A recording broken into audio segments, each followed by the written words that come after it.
एक नया मुद्दा खड़ा हो गया है। हामिद मीर और नसीम ज़ारा साहबा जब एक प्रोग्राम में बात कर रहे थे तो हामिद मीर साहब ने एक सवाल उठाया।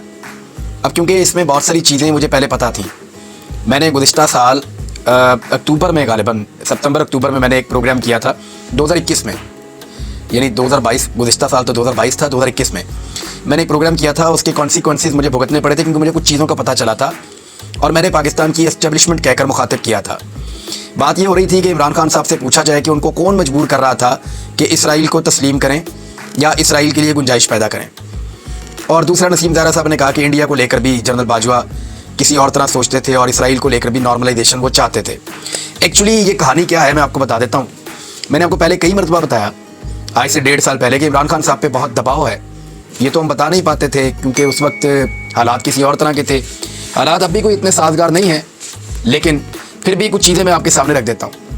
एक तो ये है कि जनरल कमर जावेद बाजवा ना खुलकर यूँ बात नहीं करते थे। जब सहाफ़ी इकट्ठे होकर बैठते थे या एक डिस्कशन होती थी तो उसमें वो फूड फॉर थॉट या वो इस तरीके से बात करते थे कि पाकिस्तान को दुनिया के नॉर्मल मुल्कों की तरह बिहेव करना चाहिए, पाकिस्तान ने कोई ठेका नहीं उठाया हुआ, कुछ इस तरह की चीज़ें, हमारे लोग बहुत गुमराह रहे हैं, हमने लोगों को मिसगाइड किया है, पाकिस्तान एक अलग तरीके से चलता रहा है, ये चीज़ें गलत हैं, पाकिस्तान को सोचना होगा, पाकिस्तान को सोचना चाहिए कि क्या पाकिस्तान की डायरेक्शन दुरुस्त है। वो इस तरीके से बात करते थे कि आज अरब्स जो हैं वो इसराइल के साथ ताल्लुकात को नॉर्मलाइज़ कर रहे हैं और उनके दरमियान कितनी ज़्यादा ट्रेड हो रही है जिसका कितना फ़ायदा है। बहुत सारे शोबों में कई ममालिक आगे हैं जिनसे हमारे कोई ताल्लुकात नहीं हैं, तो पाकिस्तान को अपने ताल्लुकात जो हैं वो बेहतर करने चाहिए। इस तरीके से वो गैर महसूस अंदाज में मीटिंग्स के अंदर ये कोशिश करते थे कि इसराइल को लेकर पाकिस्तान का जो मौक़िफ़ है वो तब्दील हो जाए। अच्छा, मैंने ये चीज़ नोट की कि जो लोग 1-on-1 मुलाकात करके आते थे जनरल कमर जावेद बाजवा साहब से, उसके बाद उनके मौक़िफ़ में एक तब्दीली आती थी इसराइल को लेकर। 3-4 सहाफ़ी इन हालात से गुजरे हैं। एक जर्नलिस्ट हैं, बड़े मकबूल जर्नलिस्ट हैं, बहुत बड़ा नाम है उनका मुझे टेलीफोन आया और मेरे साथ वो बातचीत कर रहे थे। उनकी 1-on-1 मुलाकात हुई थी जनरल कमर जावेद बाजवा साहब से। मैं नाम उनका नहीं लूँगा अभी, वो फिर मुश्किल में पड़ जाएंगे। और उन्होंने मुझे कहा कि जनरल साहब तो ये सोचते हैं कि इसराइल के साथ ताल्लुकात नॉर्मलाइज़ किए जाएँ।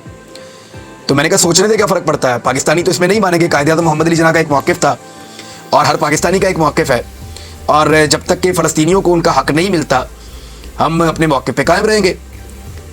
जैसे कि हम चाहते हैं कि कश्मीरियों को उनका हक़ मिले। तो एक बात ये भी आर्गूमेंट के तौर पे की जाती थी कि कश्मीरियों के हक़ के लिए अरब्स क्योंकि वैसे खड़े नहीं होते, तो हम फ़लस्तीनी जो कि अरब्स हैं उनके हक़ के लिए उस तरह से क्यों खड़े होते हैं। ये भी एक बहस शुरू की गई थी और इस किस्म की चीज़ें जो हैं वो की गई थी। अब मैंने उसमें, वो जो सहाफ़ी थे उन्होंने कहा मेरे से एक्सपेक्ट ये किया जा रहा है कि मैं इसको ज़रा थोड़ा सा डिबेट के अंदर शामिल करूँ और इन चीज़ों पे बातचीत शुरू करूँ। तो मैंने उनसे कहा जी ये ख़तरनाक है, आग से खेलने के मुतरादिफ है, पाकिस्तान में इस मौक़िफ़ के लिए कोई गुंजाइश मौजूद नहीं है। और मेरा भी ये मानना है, यानी मुझे ज़ाती तौर पर ऐसा लगता है कि फ़लस्तीनियों को उनका हक़ मिलना चाहिए पहले, और उसके बाद कोई एक सलूशन निकले ना इस मसले का, तो उसके बाद ताल्लुकात नॉर्मलाइज़ हो सकते हैं। लेकिन पहले फ़लस्तीनियों को उनके जीने का हक़ मिलना चाहिए और उनको उनकी रियासत मिलनी चाहिए, उनके मुतालबात पूरे होने चाहिए। उनको तो वहाँ इबादत करने की भी इजाज़त नहीं है। तो कायदे-ए-आज़म मोहम्मद अली जिन्ना का भी एक मौक़िफ़ था, तो उस मौक़िफ़ से पाकिस्तान पीछे नहीं हट सकता। तो उन्होंने मुझे कहा कि अब मेरे से ये एक्सपेक्ट किया जा रहा है या मेरे पे ये दबाव है कि मैं ये वाली बात करूँ। तो उस पर फिर मैंने उनसे कहा कि आपका कोई इंटरव्यू आ रहा है तगड़ा।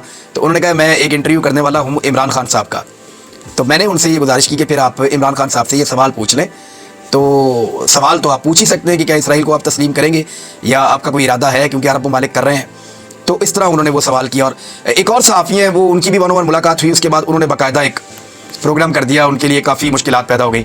एक और सहाफ़ी हैं, उन्होंने ट्वीट कर दिया था, एक और साहब हैं उन्होंने प्रोग्राम कर दिया था। तो जब जनरल कमर जावेद बाजवा साहब से लोग मिलते थे तो वो कन्विंस करते थे, उनको अल्फाज मुझे नहीं पता क्योंकि मुलाकात तो उनकी होती थी, मेरी तो 1-on-1 मुलाकात नहीं हुई।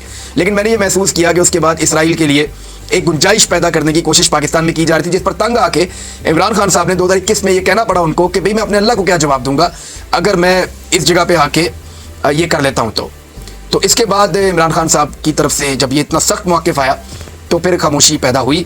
लेकिन इसके बावजूद जब मुलाकातें होती थी सहाफ़ियों की जनरल कमर जावेद बाजवा साहब से, तो वो अरबों की मिसाल ज़रूर देते थे कि अरब सबके साथ ताल्लुकात बना रहे हैं, वो इसराइल को भी तस्लीम कर रहे हैं, तो हम पीछे रह गए हैं। तो इस किस्म की वो बात करते थे।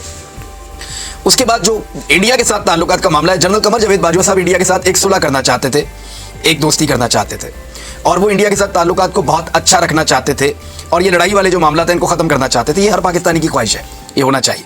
लेकिन जनरल कमर जावेद बाजवा साहब ये कहते थे कि कश्मीर को आप फ़िलहाल भूल जाएँ, साइड पर रख दें, क्योंकि अगर आप कश्मीर को सामने रख के बात करेंगे इंडिया के साथ और मुज़ाकरात करेंगे और आगे बढ़ेंगे तो फिर हम आगे ही नहीं बढ़ पाएंगे। जब आप कश्मीर को फ्रंट पे रखते हैं कि भाई ये कश्मीर का मसला पहले बैठ के हल कर लेते हैं, फिर बाकी मसाइल हल कर लेते हैं, तो फिर भारत बैठता ही नहीं है और वो फिर मसाइल सारे वहीं के वहीं रह जाते हैं। ये बाजवा साहब को एक बड़ी दिक्कत थी। पाकिस्तानी ये चाहते हैं कि कश्मीर का मसला हल हो जाए। भारत का भी ये मौक़िफ़ है कि पाकिस्तान कश्मीर पे बाद में बात करेंगे, पहले दीगर इश्यूज़ के ऊपर, तिजारत पे बात करते हैं, मिलकर आगे बढ़ते हैं, कोई और चीज़ों पे बात करते हैं। तो भारत की ये ख्वाहिश होती है हमेशा से। तो बाजवा साहब उससे मिलती जुलती ख्वाहिश का इज़हार करते थे। हम एक मीटिंग कर रहे थे तो उसमें मैंने ये बल्कि मैंने भी उसमें प्रोटेस्ट किया, कुछ और सहाफ़ियों ने भी आवाज़ उठाई, बल्कि हमने ये कहा कि इतने साल तक कौम जो है वो कश्मीर की आज़ादी के लिए करती रही है और अब कश्मीर के नुक्ते को पीछे छोड़कर, तो उन्होंने कहा कि कब तक हम जो है वो गुमराह रखेंगे लोगों को। इस किस्म की उन्होंने बातें की। और बाजवा साहब भारत के साथ बहुत अच्छे ताल्लुकात रखना चाहते थे, किसी किस्म की लड़ाई नहीं चाहते थे, और कश्मीर के मसले को वो कहते थे कि पीछे कर दो फिलहाल, बाकी चीज़ों को जो है वो लेकर चलते हैं, और वक्त आ जाएगा कि एक वक्त ऐसा आ जाएगा कि पाकिस्तान और भारत के बीच में कश्मीर का मसला भी हल हो जाएगा। ये बाजवा साहब का सोचना था। तो ये जो खबरें आ रही हैं ये बिल्कुल गलत नहीं है। ऐसा नहीं है कि हर चीज़ गलत है, इसमें कुछ चीज़ें दुरुस्त हैं और कुछ चीज़ें मैंने सुनी हैं और कुछ चीज़ें मैं जानता हूँ सोर्सेज के ज़रिए से। बहरहाल ये मैंने आपके साथ शेयर कर दी। और भी बहुत सारी चीज़ें आपको फ्यूचर में बताएंगे कि अमेरिका को लेकर, अमेरिकी अड्डों को लेकर, अमेरिका अगर पाकिस्तान के फ़िज़ाई रस्ते इस्तेमाल करना चाहता है तो इन चीज़ों को लेकर जनरल कमर जावेद बाजवा ने मुझे क्या जवाब दिया था और फिर मैंने सवाल उठाया था, तो फिर उसके बाद जनरल फैज़ हमीद ने क्या कहा था।